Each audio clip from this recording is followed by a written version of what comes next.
Déjeme saludar al director del periódico Regeneración, colaborador de Polemón MX, miembro de esta familia sin censura, Jorge Gómez Naredo, a quien saludo con mucho gusto. ¿Cómo estás, Jorge? Muy buenos días.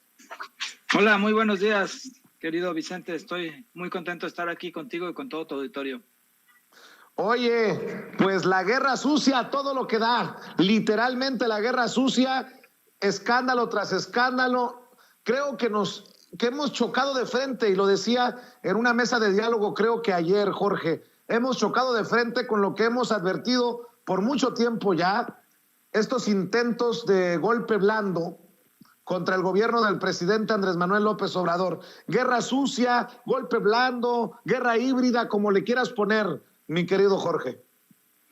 Sí, pues esto ya lo esperábamos, en realidad yo lo esperaba desde hace tiempo, que se volviera todavía más grotesca esta guerra sucia, esta andanada de mentiras, de falsedades, de crear noticias donde no existen las noticias, y bueno, de atacar no solamente al proyecto como tal, sino a los familiares del presidente o a otras figuras, ¿no? Relacionadas con Andrés Manuel López Obrador. Es muy burdo y claro que estamos contra una guerra híbrida, ¿no? Guerra de noticias falsas, pero también que puede escalar, ¿no? En esta cuestión y en esta intención que están tratando de hacer de que puedan demandar a Andrés Manuel López Obrador por ir a abusar del poder en contra del pobre Loret de Mola, ¿no? O sea, yo creo que tampoco hay que descartar que pueda haber una variante, digamos, legal o jurídica que trate de hacerlo, que tampoco sería algo nuevo, digamos, en las experiencias de América Latina. Está el caso, por ejemplo, de Lula da Silva, ¿no? Esto que llaman el FAR, no recuerdo exactamente el nombre, pero es la guerra jurídica dentro del contexto político en el cual estamos viviendo. Y digamos que lo vemos cotidianamente, ¿no? Lo que tú mencionabas ahora del reportero de Telemundo, que va a las puertas, se queda ahí 5 o 6 minutos y entonces arma una noticia donde no hay noticia, arma un escándalo y crea la sospecha, ¿no? Cosas muy raras están pasando.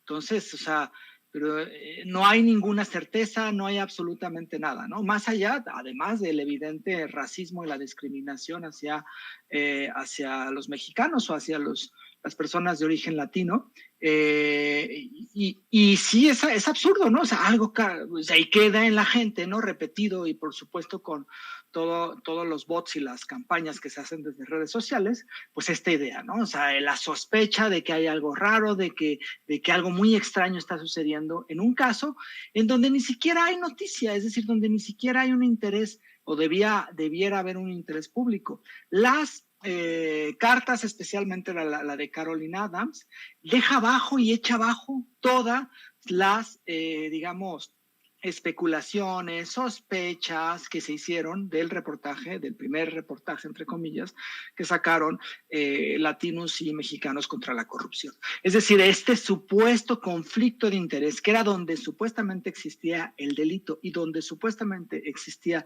el interés periodístico, quedó completamente echado abajo.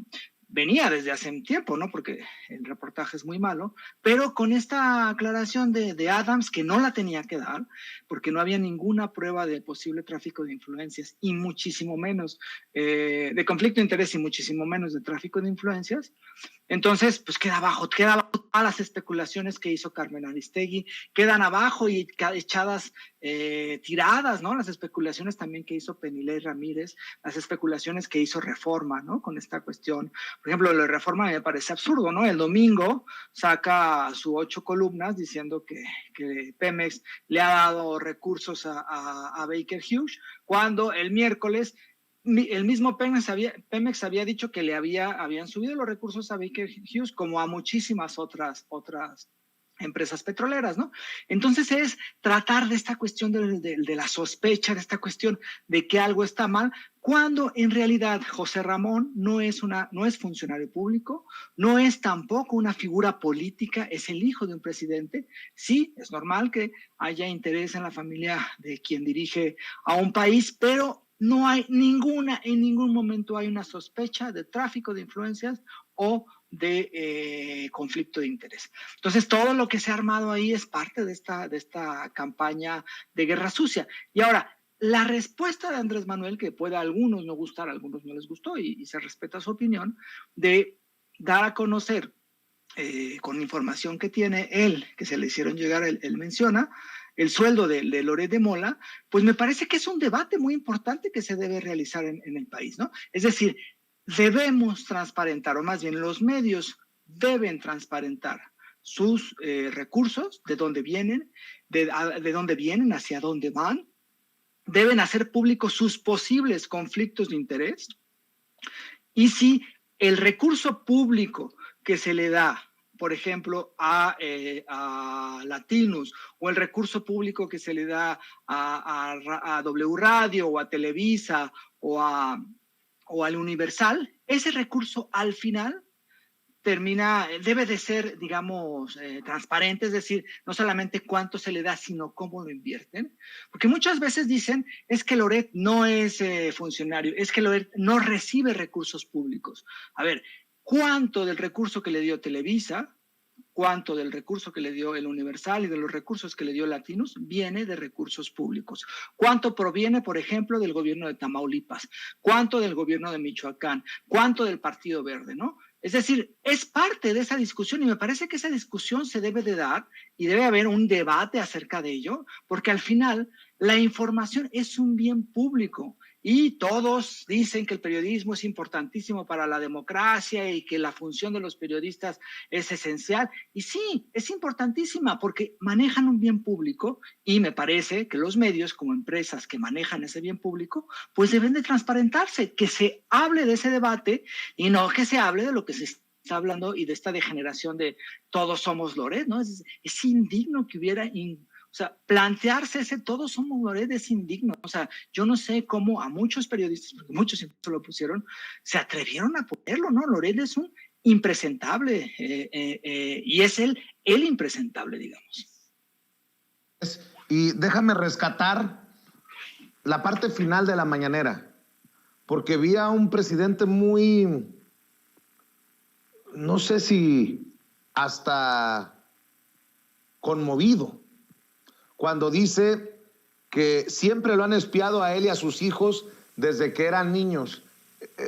Es parte de esta guerra sucia que ha enfrentado el hoy presidente Andrés Manuel López Obrador y que arrecia en esta segunda mitad de su sexenio. Veamos y escuchemos. Judicial.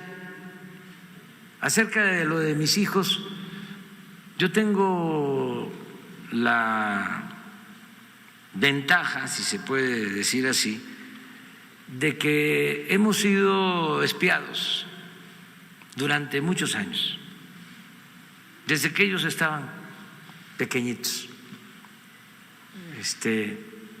Bueno, cuando empezamos a hacer oposición en Tabasco, nos costó trabajo conseguir escuelas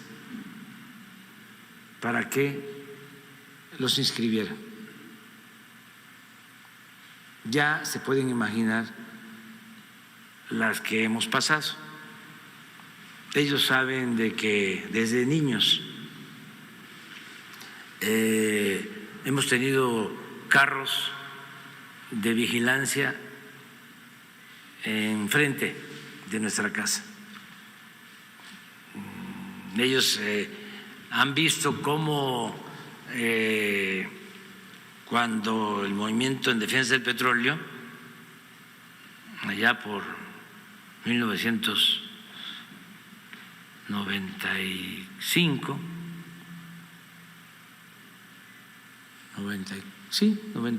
96, yo traía orden de aprehensión, me metieron todo el Código Penal, como 11 delitos. Y entonces, para obligarme a que yo me amparara o que yo me fugara, pasaban helicópteros, en ese entonces del CISEN, estaba Tello en el CISEN y Roberto Madrazo, de gobernador. Entonces se quedaban los helicópteros encima de la casa.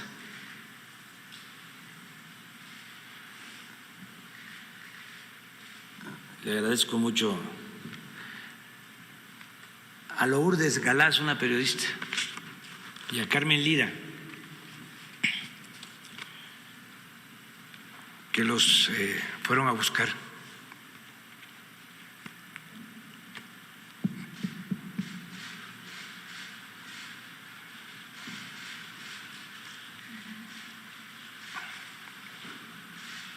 A mis hijos, ¿no?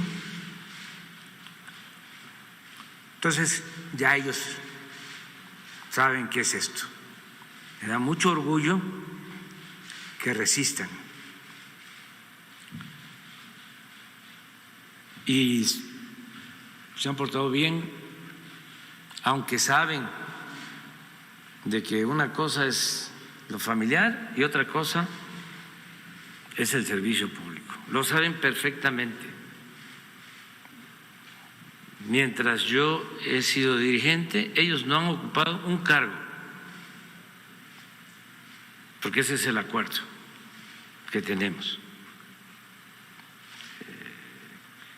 Sabemos muy bien, y yo les pido pues que se sigan portando bien como lo están haciendo, y agradezco al Creador de que no pintan para ser como el hijo de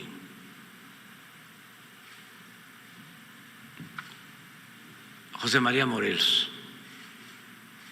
Las declaraciones del presidente Andrés Manuel López Obrador, debimos de decir del padre de Andrés, de José Ramón, para mencionar a los mayores de edad. Qué sentidas esas palabras del presidente.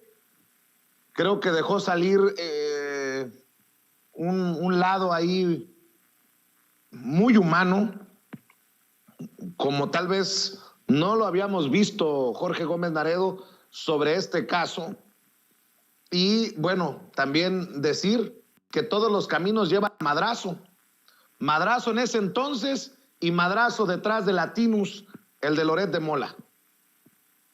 Sí, fíjate, es una historia continuada, ¿no? La relación o más bien, la animadversión que tiene Madrazo contra Andrés Manuel López Obrador, y ahora, pues, sus hijos que son dueños de Latinus, que contrataron y que utilizan a Loret de Mola. Ahora, hay una cuestión aquí que me parece muy, muy importante, y es que prácticamente todos los que se reunieron en este espacio en Twitter abogaron y dijeron que Andrés Manuel López Obrador era un autoritario, que Andrés Manuel López Obrador era un dictador.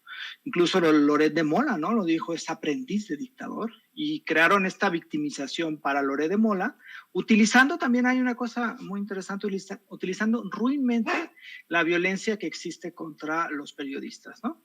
Pero Loret de Mola en ningún momento ha sido, como durante muchísimos años en los gobiernos más autoritarios del priismo, se fue contra los periodistas. En ningún momento se le ha encarcelado, en ningún momento se le ha impedido decir absolutamente nada. Su libertad de expresión está completamente intacta. En ningún momento tampoco se le ha quitado ningún espacio en los medios que él utiliza, es decir, tiene Latinus, que es un medio digital, tiene una gran producción y todo, tiene su espacio en el Universal, tiene su espacio en W Radio, es decir, en ningún momento se le ha impedido o se le ha exigido a las empresas que lo tienen contratado, que lo callen, que le digan que no diga tal cosa, que le quiten frases a sus textos. Absolutamente nunca. Hay una completa libertad de expresión. Y jamás tampoco Loret de Mola, ha vivido digamos, la fuerza del Estado, ¿no? Que vayan a su casa policías, que lo intimiden, que lo sigan, que se metan a su casa y en una cuestión psicológica muevan cosas. Jamás han hecho eso como se hacía antes. Como lo hicieron Andrés Manuel López Obrador, que hoy, por ejemplo, a mí me pareció, coincido contigo, casi suelta una lagrimita por ahí, al recordar todo lo que vivió, toda esa fuerza de los estados autoritarios que vivió por tratar de cambiar su comunidad, su estado y después el país. Loret en ningún momento ha sufrido eso, pero se victimiza. Y ahora resulta ser que él, que jamás ha tenido que jamás ha sentido, y qué bueno que jamás lo haya sentido, la fuerza del Estado, se victimice y utilice eso y diga que Andrés Manuel es un dictador, ¿no? O sea, a mí me parece eso de lo más ruin, porque es el mundo al revés, completamente, ¿no? Loret no puede decir en ningún momento que se le ha censurado, y lo único que se ha dicho es que sea transparente con sus recursos que le pagan, y que al final muchos de esos recursos vienen de recursos públicos, ¿no? Entonces me parece que no hay en ese sentido ningún abuso de autoridad, como sí sufrió Andrés Manuel y como sufrieron muchísimos otros periodistas, y lo que ahora, y la victimización que ahora hace Loret de Mola, me parece una falta completa de respeto para los periodistas que han sido asesinados y que son presionados en este país, y con los periodistas que en el pasado fueron también presionados, golpeados, asesinados por regímenes verdaderamente autoritarios. Es una completa falta de respuesta y describe de cuerpo entero lo ruin que es Carlos Loret de Mola. Querido Jorge, ¿cómo ves al gallo que salió muy pollito? Ayer no se presentó Ricardo Anaya ante un juez. El juez dice que no hay justificación, abre la puerta incluso para que la Fiscalía General de la República solicite orden de aprehensión contra el excandidato presidencial del PAN. Se dice víctima de persecución. Desde el PAN señalan como jueces a los hijos del presidente de corrupción sin demostrar algo, pero defienden a capa y espada a Riquín Canallín. Dame tu opinión sobre esto. Sí, pues lo de Ricardo Anaya es parte, como ya parece, esta telenovela, ¿no? O sea, yo creo que ahora ya podemos pues, formalmente considerarlo prófugo, porque no ha asistido a las audiencias a las cuales tenía que asistir. Incluso su abogado dijo que no sabía dónde estaba, seguramente está fuera de México, no ha regresado, no está en Atlanta, porque él no ha dicho. Ayer sacó un comunicado, ¿no? Un video como solía sacar, porque ya no lo hace tan seguido, donde rápidamente dice, yo no voy a ir allá, pero Andrés Manuel es lo peor de lo peor, ¿no? O sea, no dice absolutamente nada, no presenta más pruebas, y me parece que es parte de esta descomposición de esta clase política que hay en el país, ¿no? O sea, imagínate que una de los personajes que es como más, pues sí, de los personajes que tienen mayor popularidad dentro de la oposición sea un prófugo, ¿no? Como es Ricardo Anaya. Ahora, si él no tuviera nada que temer y tuviera claro que no participó en esos sobornos, que no recibió recursos a cambio de aprobar la reforma energética de Enrique Peña Nieto, pues que se presente, ¿no? O sea, y que realmente pues diga lo que tiene que decir y que establezca pues sus pruebas y que a partir de ello se realice pues las indagatorias, ¿no? Pero pues no se ha querido presentar y pues eso me parece que indica pues que hay cierto grado de culpabilidad y además de irresponsabilidad, porque creo que a quien más afecta pues es a su partido político, que al final su partido político está unido con el PRI y el PAN, entonces es a la oposición en su conjunto, ¿no? Yo creo que en una de esas pues Loret de Mola le gana la candidatura a la presidencia, ¿no? Pues sí, definitivamente. Querido Jorge Gómez Naredo, ¿por qué no cerramos invitando a la gente para que te apoye en tus diferentes trincheras, para que siga tus opiniones también en redes sociales? Pues sí, estamos en Regeneración, que se está repartiendo. Ya estamos en el proceso de planear el próximo número. Va a tardar un tiempito, pero ahí pronto va a estar distribuyéndose. Y bueno, pues colaboro en polemon.mx, que es en Twitter, Revista Polemón, y también en Facebook. Y bueno, en redes, digamos, personales son JG Naredo en Twitter y Jorge Gómez Naredo en Facebook. Entonces, ahí andamos. Te mando un abrazo, Jorge, estamos al pendiente.